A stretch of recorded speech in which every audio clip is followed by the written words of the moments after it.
Hello everyone.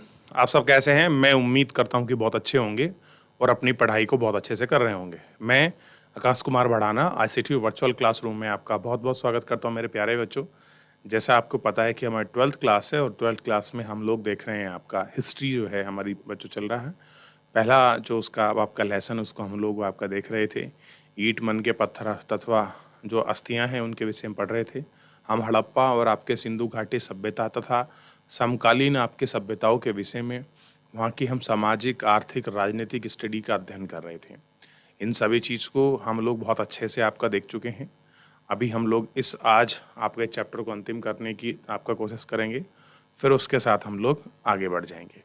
तो मेरे प्यारे बच्चों, सबसे पहले अगर आपने चैप्टर को पढ़ा है, उसमें कोई अगर आपका डाउट है, कोई चीज़ आपको समझ नहीं आई है, कोई आपका कमेंट, कोई क्वेरी किसी प्रकार की है, तो मेरे प्यारे बच्चों आप मुझसे लाइव जुड़कर चैट के माध्यम से अपनी क्वेरी को, अपने प्रश्न को, अपने डाउट को आप मुझसे पूछ सकते हैं। कोई भी स्कूल का कोई भी बच्चा अगर किसी की कोई अपनी क्वेरी है तो।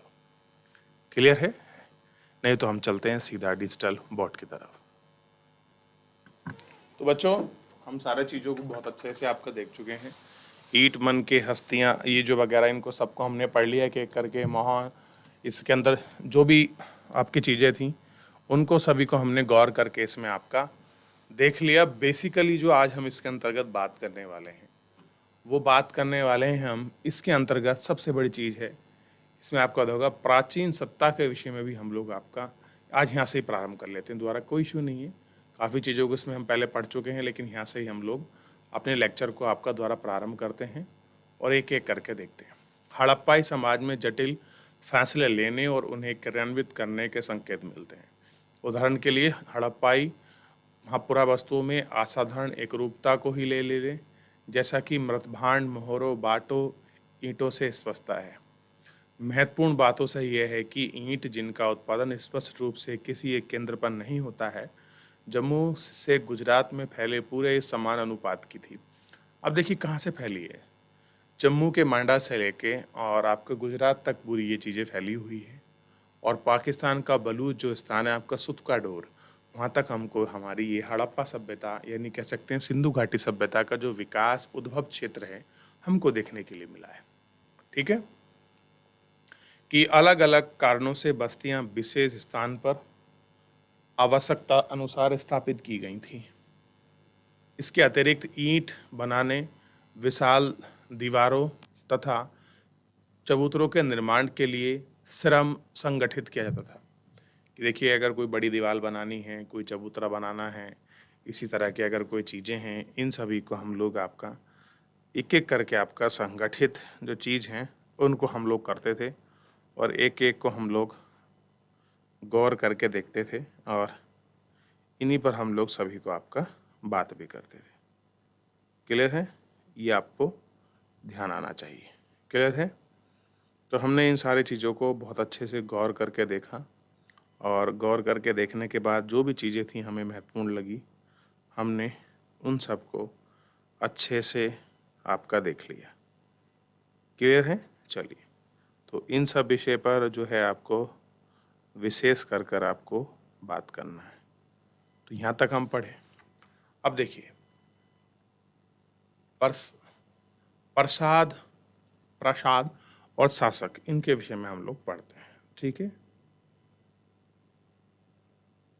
तो इनको हम लोग आपका गौर करके एक एक करके जो हैं अच्छे से हम लोग आपका इनको देख लेते हैं और हम इस पर आपकी बात भी करेंगे।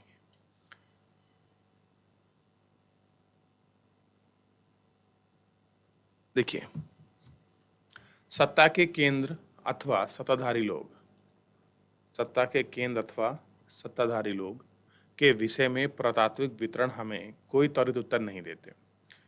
देखिए किस तरह का सेंट्रलाइज था, डिसेंट्रलाइजेशन था, इसके कोई हमको पुराने कोई ऐसे एविडेंस, पुरानी कोई चीज़ें जो हैं वो हमको नहीं मिली है जिनके बेसिस पर हम ये चीज़ें कह सकें। पुरातात्वविदों ने मोहनजोदाड़ो में मिले एक विशाल भवन को एक प्रसाद की संज्ञा दी है कि वहाँ मिले जो कुछ आपके चीज़ें हैं उनकी एक हमको आपका प्रसाद की संज्ञा दी है।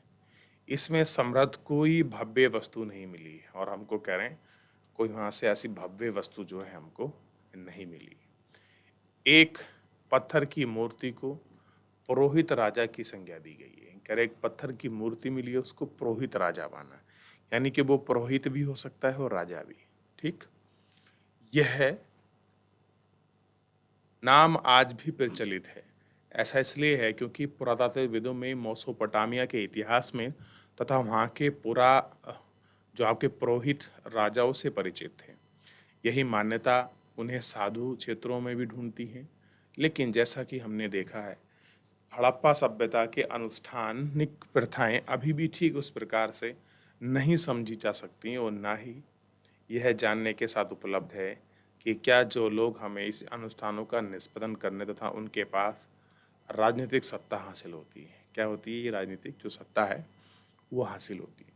कुछ पुरातात्विकविद इस मत के लिए हैं कि हड़प्पा समाज में शासक नहीं थे तथा सभी सामाजिक स्थिति समान थी। दूसरे पुरातात्विक यह भी मानते हैं कि यहाँ कोई एक बल्कि कई शासक थे, कोई एक नहीं था बल्कि कई शासक थे। अब देखिए, कुछ कह रहे हैं कि हड़प्पा समाज में शासक ही नहीं थे, कुछ कह रहे हैं कि सभी में आपका सामाजिक समानता थी, कोई कह रहा है कि यहाँ कई शासक थे। तो सबके अपने अपने विचार हैं। जैसे मोहनजोदाड़ो हड़प्पा सभ्यता में अपने अलग अलग राजा होते थे।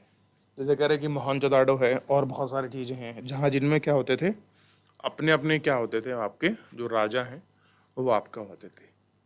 और यह तर्क देते हैं कि एक ही राज्य जैसा राज्य प्रभुत्व को असमानताएं, नियोजित बस्ती के साक्ष्य, ईंट के आकार में निश्चित अनुपात तथा बस्तियों के कच्चे माल के स्रोतों के समीप स्थापित होने से स्पष्ट। कैसा है कि इन सभी चीज़ों के स्थापित होने से क्या होता है, हमको बिल्कुल जो स्पष्ट है वो जानकारी हमको आपका मिलती है। अभी तक की स्थिति में अंतिम परिकल्पना सबसे युक्त संगत प्रासंगिक होती है, क्योंकि यह कदाचित संभव नहीं है कि पूरे के पूरे समुदाय द्वारा इकट्ठे जटिल निर्णय के लिए क्रियान्वयन किया जाए।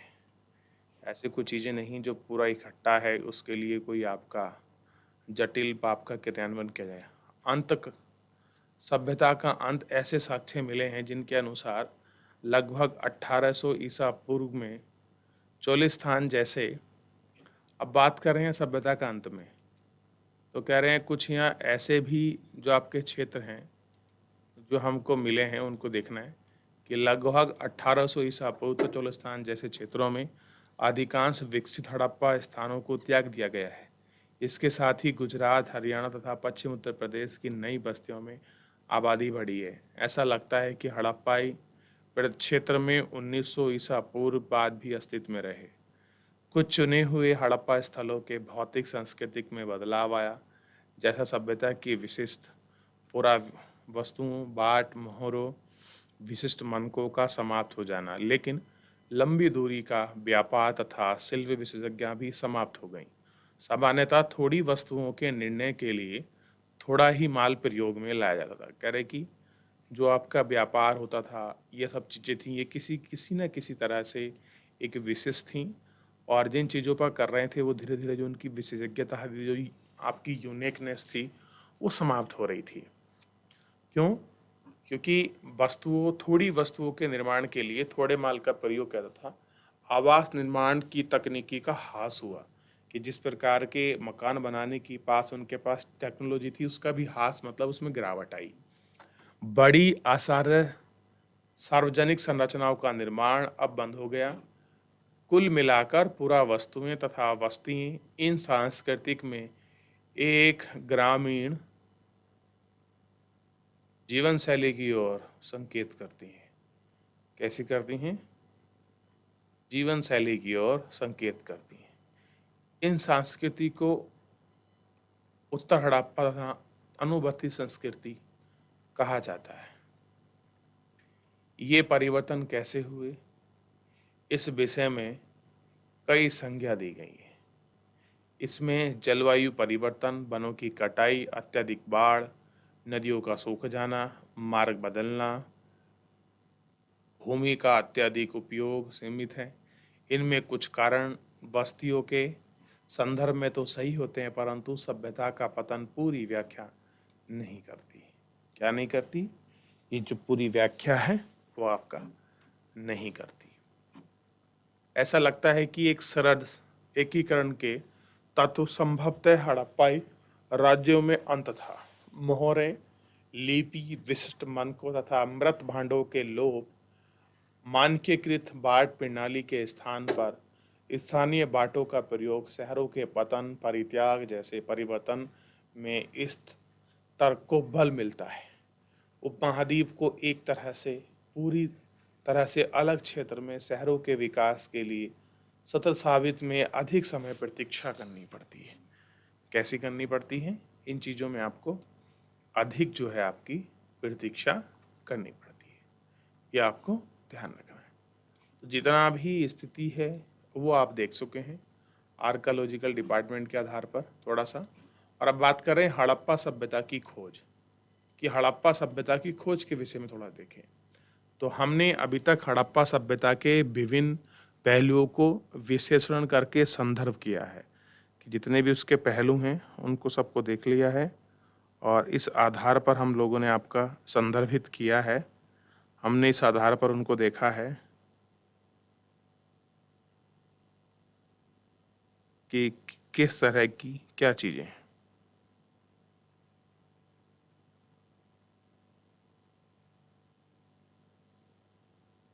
चलिए और बताइए।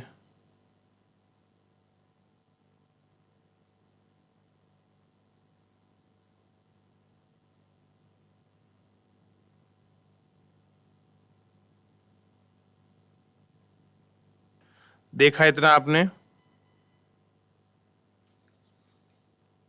चलिए, इस प्रकार पुरातात्विदों ने भौतिक विश्लेषण से प्राप्त साक्ष्यों के माध्यम से एक आकर्षक इतिहास के अलग अलग अंशों को एक साथ जोड़ा है।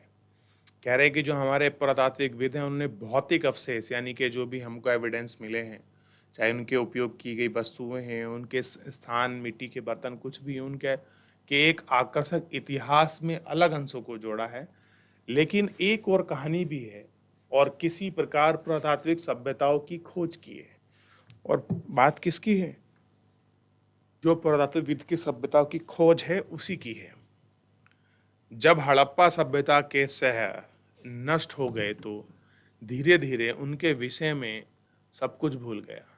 जब लोगों ने इस क्षेत्र में शताब्दी के बाद रहना आरंभ किया तो यह नहीं समझ पाए कि पहाड़ या मिट्टी के कटाव के कारण अथवा खेतों की जुताई के साथ साथ या फिर खजाने के लिए खुदाई का समय यदा कदा धरती की सतह पर आने वाले अपरिचित वस्तुओं का अर्थ लगाया जा सकता है। कि हम देख सकते हैं कि जो वस्तुएं हैं उनका जो अपरिचित चीज़ें हैं हम उनको आपका लगा सकते हैं, हम उनको आपका देख भी सकते हैं। क्लियर है? ये आपको पता होना चाहिए।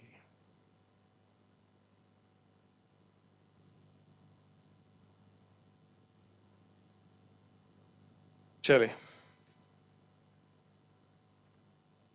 कनिंघम का भ्रमण। जब भारतीय पुरातात्विक सर्वेक्षण के पहले डायरेक्टर जनरल वर्किंगम ने 19वीं शताब्दी के मध्य पुरातात्विक उत्खनन आरंभ किए, तब उन्हें पुरातात्विक में अनेक अन्वेषण यानी कि इन्वेस्टिगेशन के मार्गों के लिए निम्नलिखित स्रोत यानी कि साहित्यिक अभिलेख का प्रयोग सबसे अधिक पसंद करते थे। यहाँ तक कि वर्किंगम की मुख्य रुचि भी आरंभिक इतिहास लगभग 6ठी शताब्दी के ईसा पूर्व और 4ठी शताब्दी के ईसा पूर्व तथा इसके बाद में कालों में संबंधित पुरातत्वविद में थी। आरंभिक बस्तियों की पहचान के लिए उन्हें 4ठी से 7वीं शताब्दी ईसा पूर्व के बीच उपमहाद्वीप में चीन बौद्ध भारतीय यात्री द्वारा छोड़े गए वृत्तांत का प्रयोग किया गया। कनिंघम ने अपने सर्वेक्षण के दौरान मिले अभिलेखों का संग्रहण, प्रावेलन तथा अनुवाद किया। उत्खनन के लिए समय पुरातात्विदों का खोज प्रयास कर रहे थे कि उनके विचार संस्कृति की महत्व क्या थी। हड़प्पा जैसे पुरा स्थल में जो चीनी तीर्थ यात्री के कार्यक्रम का हिस्सा नहीं थे, जो एक आरंभिक ऐतिहासिक शहर नहीं था, कनिंघम के अन्वेषण में ढांचे में उपयुक्त नहीं बैठता था। इसलिए हालांकि हड़प्पाई पुरातात्विक वस्तुएं 19वीं सदी में कभी कभी मिलती थी। इनमें कुछ तो घनकिंगम तक पहुंची थी, फिर भी उस समय समझ नहीं पाया कि पुरा वस्तुएं कितनी प्राचीन थी। कह रहे कि देखने के बाद भी ऐसी चीज़ों को पता चल रहा था जिनको सोच नहीं पाए कि वो किस स्थिति में थी और कितनी पुरानी थी अगर हम लोग इनको देखें। एक अंग्रेज ने बर्किंघम की को एक हड़प्पाई मोहर दी। उन्होंने मोहर पर ध्यान से देखा तो उन्होंने उसे एक ऐसे कालखंड में दिनांकित करने का असफल प्रयास किया जिससे वे परिचित थे। ऐसा इसलिए था क्योंकि कई और लोग उस तरह का भी ये मानते थे कि भारतीय इतिहास का प्रारंभ गंगा घाटी में पलने वाले पहले शहरों के साथ ही हुआ था। कैसे हुआ था? जो भारत के पहले शहर हैं उनके साथ ही हुआ था, और उनकी सुनिश्चितता अवधारणा के चलते यह कोई आश्चर्यचकित बात नहीं थी, कि ऐसा नहीं था कि कोई नई बात है, सोचने वाली बात है।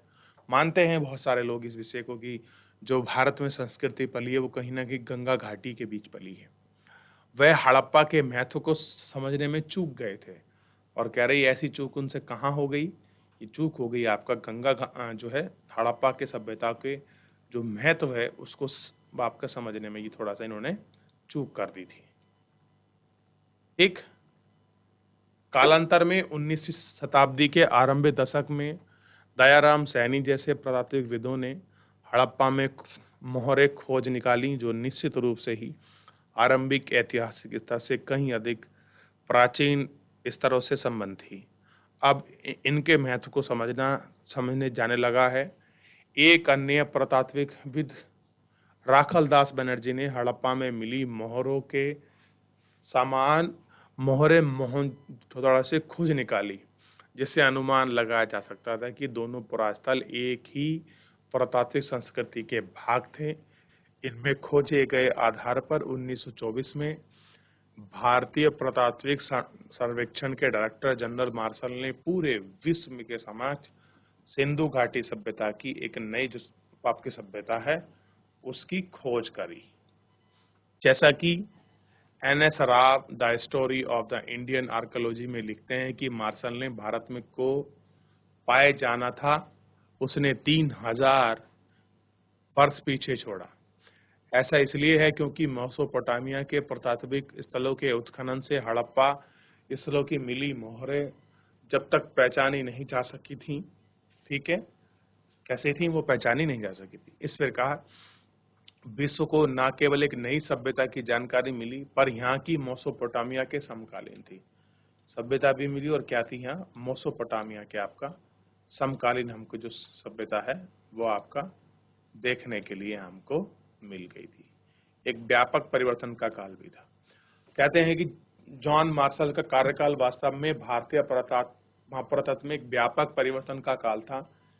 ये भारत के कार्य करने के लिए पहले पेशेवर पुरातात्विकविद थे। वे कानूनी और क्लिष्ट में अपने कार्यों का अनुभव भी लाया। हालांकि अधिक महत्वपूर्ण बात यह है कि बर्किंघम की तरह उन्हें भी आकर्षक खोज में दिलचस्पी थी और उनमें दैनिक जीवन की पत्तियों को जानने का प्रयास करते थे कि कैसी दैनिक जीवन की पत्ती है, क्या उनका स्ट्रक्चर रहा है, वो उसको जानने का भी आपका प्रयास करते थे। इसको थोड़ा सा एक बार आपका देख लीजिए, इनको समझ लीजिए, फिर इस पर थोड़ा सा हम लोग आगे बढ़ जाएंगे। गौर करके देख लिए जितना हमने पढ़ा है। इसमें कुछ आपको पूछना है, कोई क्वेरी, कोई प्रश्न है किसी प्रकार का, तो आप मुझसे पूछ सकते हैं मेरे प्यारे बच्चों, नहीं तो फिर आगे बढ़ जाए। तो प्यारे बच्चों, आप लोगों ने देखा यहां तक? कोई डाउट, कोई कमेंट किसी का, कोई किसी प्रकार कोई क्वेरी, कोई चीज आपको समझना आई हो जितना भी हमने अभी तक इसमें पढ़ा है? कोई ऐसी भी चीज हो आप उसको देख सकते हैं, समझ सकते हैं। देखिए मोहर वगैरह मिली है, थोड़ा सा एक बार इसको देख लीजिए कि ये मोहर उस मोहर से कैसे डिफरेंट है। चलिए यहां से आगे बढ़ते हैं। तो ब्रह्मपुरा हमने देख लिया, हड़प्पा की खोज के विषय में हमने पढ़ा, और उसी के साथ साथ हमने मेरे प्यारे बच्चों हड़प्पा की सभ्यता के अंत के विषय में भी देखा। थोड़ा सा एक बार इस मैप पर आप विशेष गौर करके भी नजर दौड़ाइए और देखिए रंगपुर कहाँ मिलेगा, उत्तरवर्ती सिवल्स कहाँ मिलेंगे स्वाद। अब आप सोच के देख सकते हैं कि इस पूरे क्षेत्र में जो है हड़प्पा सभ्यता का जो विकास है, उस विकास के का जो क्षेत्र है आप उसको देख सकते हैं।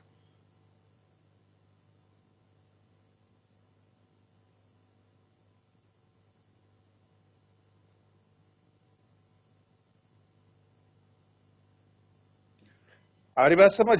चलिए आगे देखिए और आगे देखकर इस पर आप लोग गौर करिए।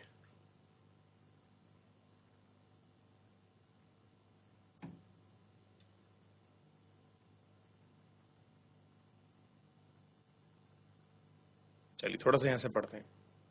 मार्शल पुरातात्विक जो मार्शल थे, जॉन मार्शल, पुरा स्थल के स्तर विन्यास को पूरी तरह अनदेखा कर टीले के समान परिमाण वाली नियमिति ज्यामिति इकाई के साथ साथ उत्खनन करने का प्रयास किया। इन्हें कहा कि एक अनदिखा टेला है। उन्होंने सबसे पहले इतनी स्टडी सोचा नहीं था कि इतनी व्यापक सभ्यता है।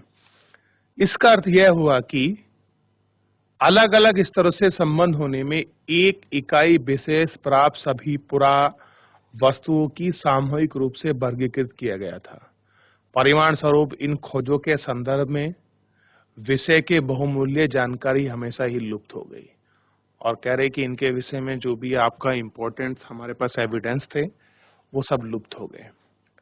कह रहे कि नई तकनीकें तथा प्रश्न, कह रहे कि नई तकनीकें और प्रश्न क्या है। 1944 में भारतीय पुरातात्विक सर्वेक्षण के डायरेक्टर जनरल बने REM व्हील ने इस समस्या का निदान किया। व्हील ने पहचान कर एक समान क्षैतिज इकाई के आधार पर खुदाई के बजाय तो टीले के विन्यास का अनुसरण करने पर अधिक आवश्यक समझा कि विन्यास देखेंगे कि आखिर में इसका फैलाव क्षेत्र कितना बड़ा है, टीले को नहीं देखेंगे। साथ ही सेना के एक पूर्व ब्रिगेडियर के रूप में उन्हें पुरातात्विक की पत्ती के एक सैनिक परिशुद्धता में समावेशित किया कि आप यहाँ आप इसमें हो जाइए। हड़प्पा सभ्यता की भौगोलिक सीमाओं का आज की राष्ट्रीय सीमाओं का थोड़ा कोई संबंध नहीं था। कह रहे जो आज की सीमा है उन सीमाओं से कोई उनका थोड़ा आपका संबंध नहीं था, लेकिन उपमहाद्वीप के विभाजन तथा पाकिस्तान के बनने के पश्चात सभ्यता के प्रमुख स्थल पाकिस्तान क्षेत्र में है। अब यही कारण है कि भारतीय पुरातत्व ने पुरा स्थलों को चिन्हित करने का प्रयास किया। कच्छ में हुए व्यापक सर्वेक्षण में कई हड़प्पाई बस्तियों प्रकाश में आई। पंजाब हरियाणा में किए गए अन्वेषण हड़प्पा स्थलों की सूची में की गई। हालांकि कालीबंगा, लोथल, राखीगढ़ी, हाल ही में हुई धोलावीरा की खोज, अन्वेषण तथा उत्खनन इन्हीं प्रयासों का हिस्सा है। इन अन्वेषण अभी भी जारी है और कह रहे हैं कि ऐसी खोज जारी है, चाहे आपकी राखीगढ़ रही हो, चाहे धोलावीरा रही हो, इन सभी का जो क्षेत्र है वो अभी भी जारी है। इन दशकों में नए प्रश्न महत्वपूर्ण हो गए हैं। यह कुछ पुरातत्वविदों के आमतौर पर संस्कृति उपक्रम का पता लगाने के इच्छुक रखते हैं। यही कुछ विशेष पुरा स्थलों की भौगोलिक स्थिति के पीछे निहित कारण समझने का प्रयास करते हैं कि कुछ ऐसे कारण हैं हम जिनको समझने का आपका निहित जो आपका कारण है वो उनको कोशिश करते हैं, उनको प्रयास हम लोग आपका करते हैं कि वे पूरा वस्तुओं के रूप में निधि में जूझते हुए उनकी संभाविक उपयोगिता को समझने का प्रयास करते हैं कि उनकी संभाविक उपयोगिता क्या है। 1980 के दशक में हड़प्पाई पुरा स्थल में अंतर्राष्ट्रीय स्तर पर भी रुचि बढ़ती है।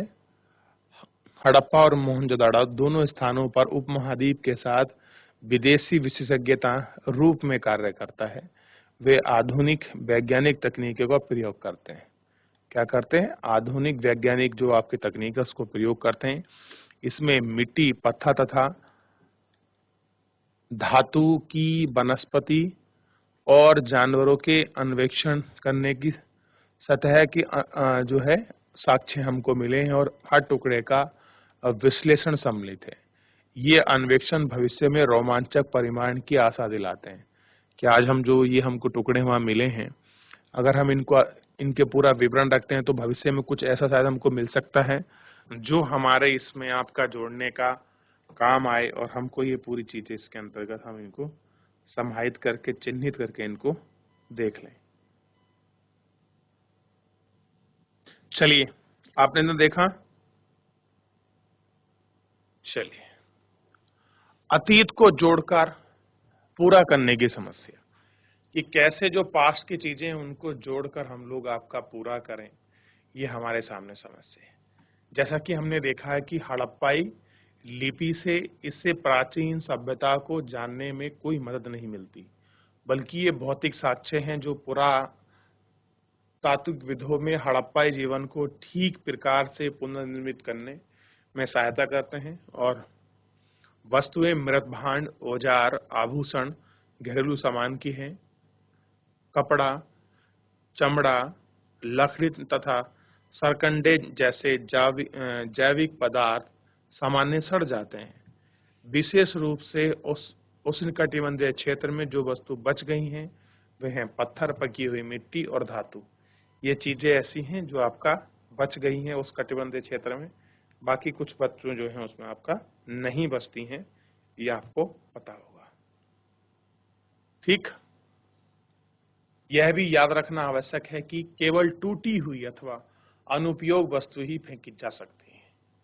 अन्य वस्तुएं संभवतः पुनः चक्रित की जाती हैं। परिमाण स्वरूप जो बहुमूल्य वस्तुएं आच्छित व्यवस्था में मिलती हैं वे अतीत में खो गई या फिर संचय के पश्चात ही कभी द्वारा प्राप्त की गई थी। अन्य शब्दों में कुछ जो है प्रारूपिक की बजाय संयोगिक है। और कैसे हैं कुछ प्रारूप की बजाय आपका संयोगिक है। खोज का वर्गीकरण, कह रहे कुछ खोज है जिनका आपका वर्गीकरण किया गया है। पूरा वस्तुओं की पुनः प्राप्ति पुरातात्विक उद्गम का आरंभ मात्र है। इसके बाद पुरातात्विकविद अपनी खोज को वर्गीकृत करते हैं।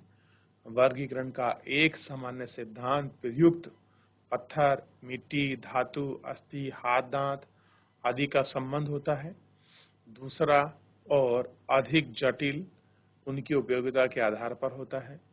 पुरातात्विकविदों को यह तय करना पड़ता है कि उदाहरण कोई पुरा वस्तुओं का एक औजार है या आभूषण या फिर दोनों अनुवाष्टिक उपयोग की वस्तुएं। कैसी हैं? अनुवाष्टिक उपयोग की वस्तुएं। किसी पुरा वस्तुओं की उपयोगिता समझ अक्सर इस आधुनिक समय में उपयुक्त वस्तुओं में उनकी सामान्यता पर आधारित होती है। मन के चक्कियां, पत्थर के फलक, पात्र इसके स्पष्ट उदाहरण है। कह रहे चाहे मन के हो गए, चक्कियां हो गई, पत्थर के फालक हो गए, पात्र हो गए, ये सब क्या है इसके स्पष्ट एग्जाम्पल है। पुरातात्विकविद किसी वस्तु की उपयोगिता को समझने का प्रयास तथा संदर्भ में परीक्षण के माध्यम से करते हैं। इनसे वह मिलता है कि क्या वे घर में मिलती थी, नाले, कब्र या फिर मिट्टी या भट्टे में, कहाँ मिलती थी, किस प्रकार मिलती हैं, इसको थोड़ा सा आप लोग अच्छे से आपका समझ सकते हैं। ठीक, कभी कभी पुरातात्विक विधों को आप प्रत्यक्ष साक्ष्यों का सहारा लेना पड़ता है। तो उदाहरण के लिए कुछ हड़प्पा स्थलों में कपास के टुकड़े मिले और यह पहनावे के विषय में जानकारी हमें अप्रत्यक्ष साक्ष्यों तथा मूर्ति के चित्रण के संदर्भ में। अब देखिए, अगर हमको आपका कपास के टुकड़े मिले हैं तो हम ये कह सकते हैं कि ये लोग आपका कपास का उपयोग करते रहे होंगे और कपास के विषय में इनको जानकारी है। लेकिन हमारे पास इनडायरेक्ट एविडेंस ही है, यानी कोई हमको ऐसा डायरेक्ट एविडेंस नहीं मिला जिसके बेसिस पर हम ये चीजों को कह सकें या बता सकें। पुरातात्विक विदों को संदर्भित रूप से रूपरेखांकन को विकसित करना पड़ता था। हमने यह देखा है कि पहली प्राप्त हड़प्पाई मोहर को तब तक नहीं समझा जा सका जब तक कि पुरातात्विक विदों को उसे समझने के लिए सही संदर्भ नहीं मिला। सांस्कृतिक अनुक्रम में वह मिली थी तथा मेसोपोटामिया की खोज की तुलना दोनों के संबंधित थी। अब देखिए, एक छोटी सी जो मूर्ति है उसको थोड़ा सा गौर करके देखिए। आप देख रहे हैं, आप इस पे गौर करिए बच्चों।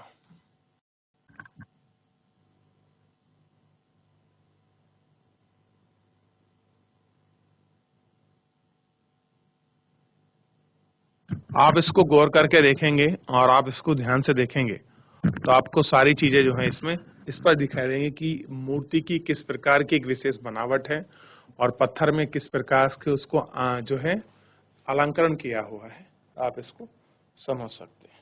ठीक है, चलिए मेरे प्यारे बच्चों ध्यान दीजिए।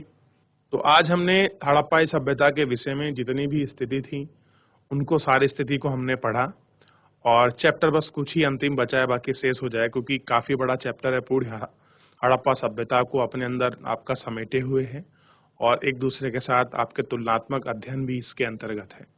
तो मेरे प्यारे बच्चों फिलहाल जो है आज के लेक्चर में इतना ही। मिलते हैं नेक्स्ट लेक्चर में। तब तक अपना ध्यान रखिए, स्वस्थ रहिए, अपनी पढ़ाई को बहुत अच्छे से करते रहिए और मुझसे जुड़ने के लिए आपका बहुत बहुत धन्यवाद।